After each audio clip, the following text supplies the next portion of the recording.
Na sociálnych sieťach som si vyskúšal obidva extrémy. Jeden mi zarobil peniaze, ale úplne ma psychicky zrujnoval a druhý som miloval, robil som to od srdca, ale skrachoval som. Môžeš si vybrať, ktorý sa tebe páči viacej, no dnes v tomto videu by som ti chcel vysvetliť, že ako to podľa mňa robiť správne, tak aby to aj zarobilo a aby ťa to aj naplňalo, bavilo a našiel si v tom svoju identitu. Ukážem ti nejakú tú moju cestu, moje skúsenosti, úspechy a pády, čím všetkým som si prešiel, čo sa sociálnych sietí týka a na konci ti dám spôsob, ako na to správne. Toto je moja cesta sociálnymi sieťami. Prvý spôsob, v podstate aj dôvod, prečo som išiel vôbec na sociálne siete, môj taký prvý impuls bolo to, že som chcel zarobiť peniaze. A videl som spôsob, ktorý som mal marketingovú agentúru, videl som, že v zahraničí to funguje tak, že jednoducho máš nejaký skill, niečo dokážeš, ukážeš ten skill, spravíš zo seba takú trošku autoritu na sociálnych sieťach, ukážeš, že to vieš, máš už dopredu ten cieľ v hlave, že chceš niečo predávať, dáš tým ľuďom dostatočne veľa hodnoty a v podstate dopredu ich presvedčíš o tom, že si kompetentný v tomto a neskôr im ponúkneš svoj produkt. Čiže vytvoríš publikum, vytvoríš v ňom dôveru a nakoniec mu dáš nejaké to riešenie na ten jeho problém. Ten problém samozrejme musíš predtým ešte vyzdvihnúť, ale v podstate bavíme sa tu o tom mojom digitálnom produkte, čo som spravil, o tom kurze, ktorý som predával. Čiže ja som už dopredu išiel na sociálne siete s tým, že som vedel, že idem predávať do budúcna nejaký kurz alebo nejaký produkt. Tvoril som publikum, v podstate moje prvé úplne začiatky boli na TikToku. Tam som začal robiť takýto business content o sociálnych sieťach, jak čo funguje, jak zarobiť peniaze, online marketingová agentúra, neviem čo. Pamätám si, že to bolo dosť virálne, že to proste ľudia žrali, lebo nikto iný to nerobil a bolo to proste zaujímavé, spravil som to tak, aby to, chápeš, bolo do očí bijúce. Ja som v podstate videá prvé pridával na TikTok, môžeš aj vidieť túto moje nejaké, úplne, že zo začiatku tu sa nejaké tie videjka vidieť, mal som 10 000, ktorý som sa tešil z toho veľmi.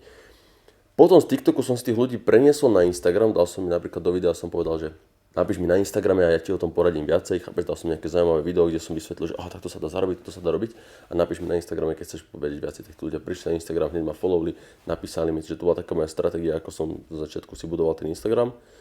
A neskôr som v podstate ich potom posielal už na YouTube do dlhších videí, kde som v podstate viacej im vysvetľoval, kde som zase s nimi viacej času strávil, tým pádom mi začali dôverovať, viacej videli, že som nejaký typek, čo chápeš, o tom asi niečo vie, alebo má skúsenosť, alebo bla bla bla. To bola taká tá postupka, aj tu to mám vlastne znázornené TikTok, Instagram, YouTube a vlastne už keď ten človek si týmto všetkým prešiel, tak už ozaj, že ma poznal, alebo sa tak aspoň cítil, že ma pozná a v podstate bol skoro pripravený na nákup nejakého môjho produktu. Neskôr som to teda zmonetizoval, tá monetizácia je v podstate ten môj kurz, čo som spravil, to je to, čo som predával, to bol ten môj produkt, čiže tam prišli tie peniaze. Ja som v podstate predával spôsob, ako si vytvoriť svoju social media marketing agency, čiže svoju marketingovú agentúru, vtedy sme to s kamošom robili, bol to taký náš biznis prvý, prvý, čo reálne sa mi daril, alebo sme s tým niečo zarobili. Čiže som vytvoril v podstate spôsob, ako vytvoriť túto agency, túto agentúru, pre klientov spravovať sociálne siete alebo im nastavovať reklamy. Celé kvôli čomu som išiel v podstate na sociálne siete bolo preto, lebo som to chcel predávať, lebo som chcel zarobiť. Vtedy ma nič iné nezaujímalo a myslel som si, že to je to, čo potrebujem znútra, som proste cítil, že chcem peniaze, potrebujem peniaze a jednoducho takto ich zarobím a už potom, keď ich zarobím, tak budem šťastný. To som si fakt, že úprimne myslel.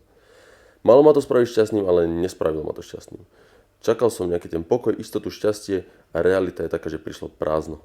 Prišlo kompletné prázdno, ja si pamätám, keď som zarobil tie peniaze, keď mi prišlo, neviem, vtedy prvý ten launch, tak to bol nejakých 10 000 eur za 3 dní možno. Že to bolo crazy, mal som 19 rokov a proste úplne sa cítil, že wow, že jasne, že to bol hype v začiatku, že to bolo brutálne. Ale postupne, keď ďalej tie peniaze chodili a ja som to robil, tak som cítil strašný tlak. Pravda je taká, že som proste bol mladý chalan, ktorý na to nebol ready, to nebudem si klamať.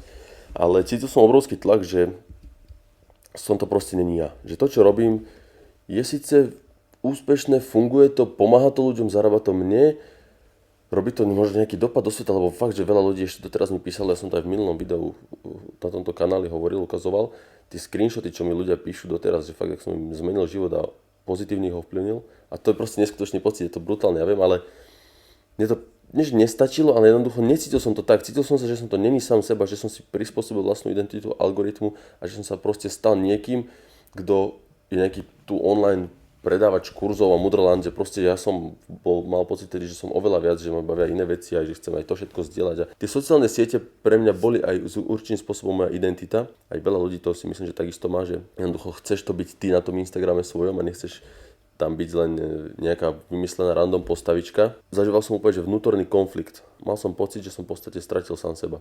Pretože ja som si to akoby nevybral, že chcem byť tým, kým som bol. Ja som bol niekým, kým bolo treba byť na to, aby som predal produkt. Rozumieš? Tak ďaleko som vtedy nemyslel, nemal som si skúsenosť, to bolo, hovorím, taká moja prvá ozaj, že skúsenosť so sociálnymi sieťami. Predtým som mal jedine také niečo, že Instagramový profil na kerky a robil som si promo na svoje tetovania, keď som ešte na strednej začínal s tetovaniami. Toto bolo ozaj také, že idem tvoriť obsah a išiel som s kožou na trh, doslova. Keď som toto zažíval, tak ma to fakt, že dostalo. A hovorím si, že toto nechcem proste robiť, nechcem byť niekto, kto som není, alebo aspoň sa chcem cítiť, že som to ja na tých sociálnych sieťach, tak si hovorím, že dávam si pauzu od toho. A začal som to nejako prehodnocovať, to znamená, to boli tie časy, kedy som mal ten kurz, potom som ho nakoniec zrušil ešte aj dokonca, že som proste fakt niektorí ľudia mi písali, že si to chcú stále kúpiť a neviem čo. A ja už hovorím, že proste nie, že ja to už nepredávam, že jednoducho fakt sa mi to tak sprotivilo a myslel som si, že som to proste není ja, že to není tá moja správna cesta. Úplne som to sekol. Dlhá pauza, potom som prišiel na to, že v podstate chcem ísť a tvoriť na tie sociálne siete od srdca. Že nechcem dopredu robiť obsah tak, aby na konci z toho bol nejaký výsledok, niečo som predal, ale chcem robiť obsah, ktorý mňa baví a prirodzene ťaha a snáď nejaký ten výsledok potom na konci príde. Snáď tie peniaze nejako si priťahnem, snáď prídu nejaké spolupráce alebo niečo potom vymyslím, alebo tí ľudia budú mať niečo záujem, tak im niečo ponúknem. Proste som to nechal na taký akoby na náhodu, na vesmír, povedzme tomu. Že v podstate fakt bolo pre mňa dôležité, že v prvom rade idem robiť obsah, ktorý ma baví, ktorý chcem robiť, ktorý jednoducho cítim v srdci, že toto ma ťaha, toto chcem robiť. Vtedy som si v podstate kúpil auto. Ešte nebola rozobratá, ale už som vtedy plánoval, že s ňou budem točiť nejaké videjka, jak sa budeme voziť, jak tam niečo na nej budem opravovať. Nevedel som, že až toľko budem opravovať, ale proste robil som aj videá ohľadom tetovaní, o bicyklo. Skúšal som, že spravil som z hociakej témy som spravil proste vždycky video, nejaký vlog alebo tak. A malo to akože nejakú tú sledovanosť, ľudia to pozerali, možno že ich to aj bavilo.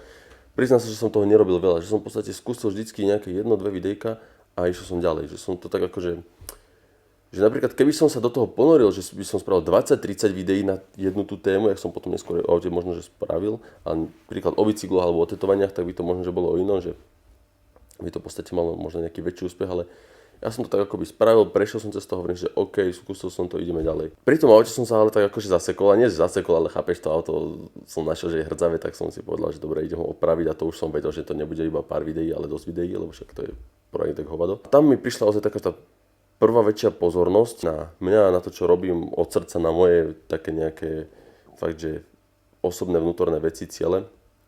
Že proste ľudia začali mať radi a začali pozerať mňa a mali radi moju identitu, čo mňa fakt, že zaujímalo od srdca, a bol som to ja. Prišla tam tá sledovanosť, prišla tam akože nejaká tá komunita, ktorá sa okolo toho vytvorila, a je to proste brutálne. Doteraz ma ľudia oslovujú, poznajú, že ty si ten s tým Bavorákom, ty si to opravil, neviem čo, že som to konečne dotiaľ do konca a tak. Akurát v tomto celom bol problém jeden, a to je, že minimum peňazí.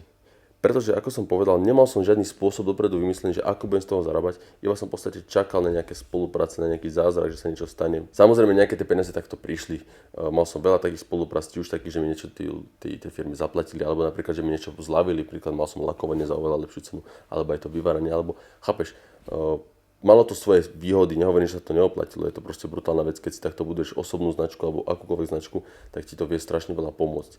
Čiže jasne, že mi to veľa dalo, ale v podstate nie je to také, že by mi to zarobilo milióny a mohlo ma to živiť. Tu už môžeš vidieť nejaké tie akože konkrétne čísla, ja som sa normálne nahádzal screenshoty, napríklad tuto na prvom vidíme nejaké moje najlepšie tie videjka na Instagrame, ktoré mali aj 1 600 000, 160 300 000, proste malo to veľa pozretí. Napríklad na Instagram, teda tuto na YouTube Shorts som dával jedno video ešte nedávno, už po prerábke auta. Má 3,2 milióna pozretí. To je najvysledovanejšie moje video, aké som kedy spravil aj zo všetkých YouTubeových, Instagramových, TikTokových. To video inak, tuto keď si pozrieš, aj jedné video, ktoré mi zarobilo najviac peniazy samé o sebe. A to je ináč sranda, že YouTube Shorts koľko vedia zarobiť v dnešnej dobe, že to jedno video mi zarobilo toľko, čo mi zarobili moje dve najziskovejšie YouTube videá dlhé. Tak to jedno 15-sekundový short mi toľko zarobil. To videjko som poslal aj na Instagram, aj na TikTok, tam mali tiež dosť pozretí, ale ani zďaleka nie toľko tu. Na Instagrame to možno nejakých 150 alebo koľko 100 000, na TikToku to má nejakých 50. Tam samozrejme ti to nevypláca u nás na Slovensku korunky za to, takže nech sa strčia. Toto je YouTube kanál v tom najväčšom akože boome, keď som to auto začal prerábať, tak vidíš, že tie pozretia sú celkom solidné, ale tu môžeš vidieť tie zárobky za tie videá a to už až také solidné není.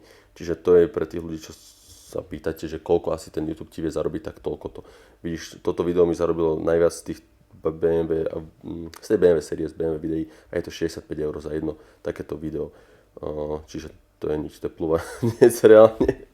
Ale akože tie shorty sú zaujímavá vec, keď si zoberieš, lebo trafiť takéto video a tu vidíš ďalšie mi zarobilo 30 eur, čo je tiež dosť na jeden short a to je to tetovacie, čo som si postol, vedel som, že budem mať veľa pozretí, ale a nečakal som, že to až toľko to zarobí, ja som to proste, už hádžem barčo, proste môj život, moje osobné veci, hádžem tam reálne všetko, že nemám to teraz tiež nejako špecifikované, že čo konkrétne, ale viem, že toto je proste kanál o aute, tento YouTubeový a tam chcem dávať viac menej také veci o aute, lifestyle a tak a tento kanál, kde toto pozeráš, budú takéto hovoriace biznis videá, sociálne siete alebo možno že nejaké osobné veci, ktoré chcem zdeliť svetu a nejakú hodnotu odovzdať, čiže to bude taký skôr navážno a také edukačné, dlhšie hovoriace videá. Čiže vidíš asi tie screenshoty, že ako to vyzeralo z tej finančnej stránky alebo aj z toho celého, že na to, že aký boom, že aké ohlasy, tak tá financie sú že fakt, že mínus.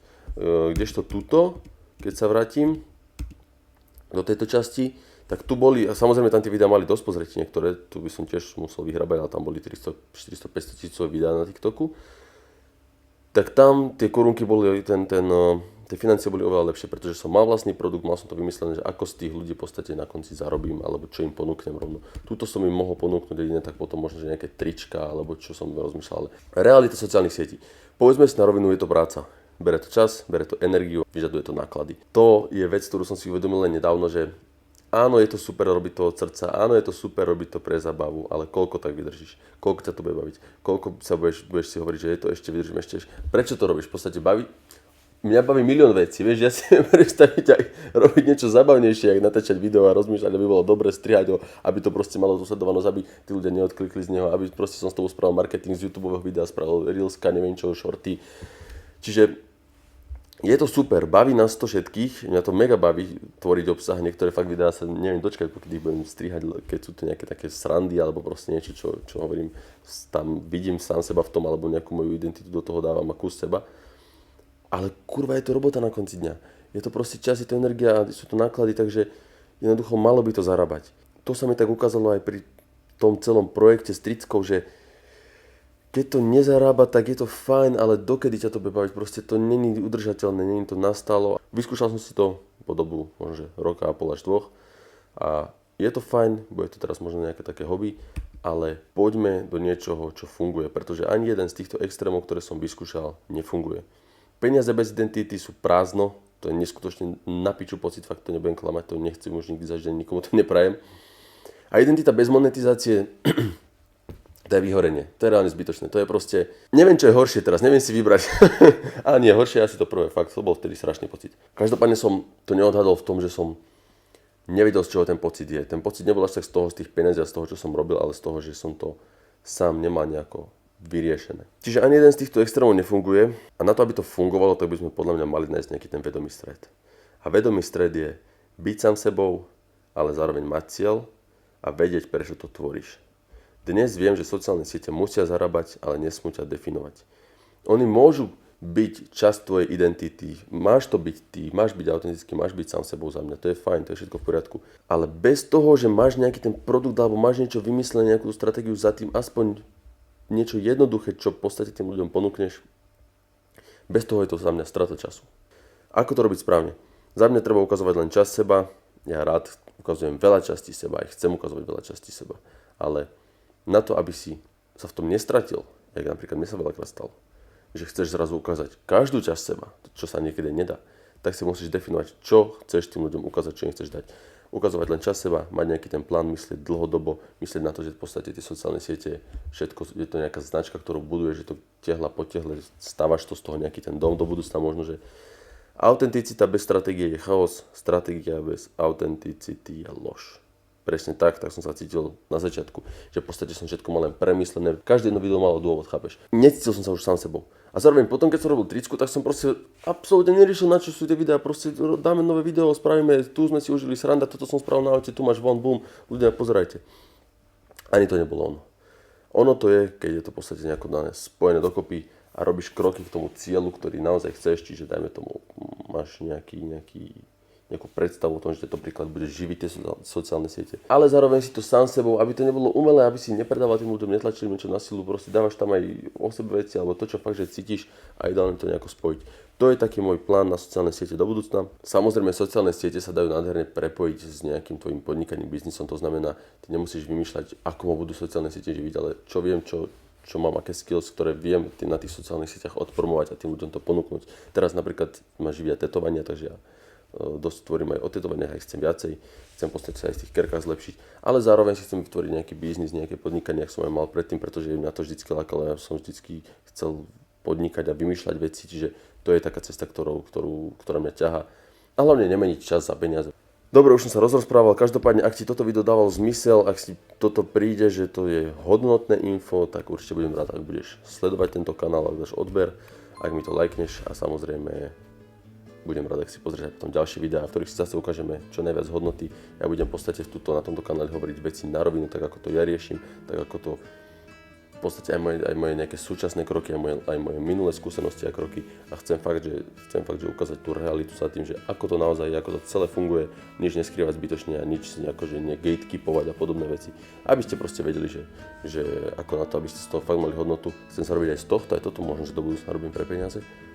Ale nerobím to pre peniaze spôsobom, že idem teraz vycícať ľudí, ale chcem aj spraviť dobrý dopad na svet, chcem spraviť impact, chcem spraviť proste mnohým ľuďom život ľahší a v podstate aj na mojich týchto nejakých veciach, ktoré som ja spravil, na mojich chybách. Chcem, aby ste sa poučili, aby ste to mali jednoduchšie, aby ste s tým prešli rýchlejšie a v podstate boli hneď naladení na tú správnu cestu, aby sme spoločne dali do tohto sveta nové a zaujímavé veci, vytvorili. Let's go, let's get it. Teším sa na ďalšie video, keď budeme robiť o niečom zaujímavom. Poprípade mi napíšte do komentára, že čo by ste chceli vidieť, čo vás zaujíma. Čau.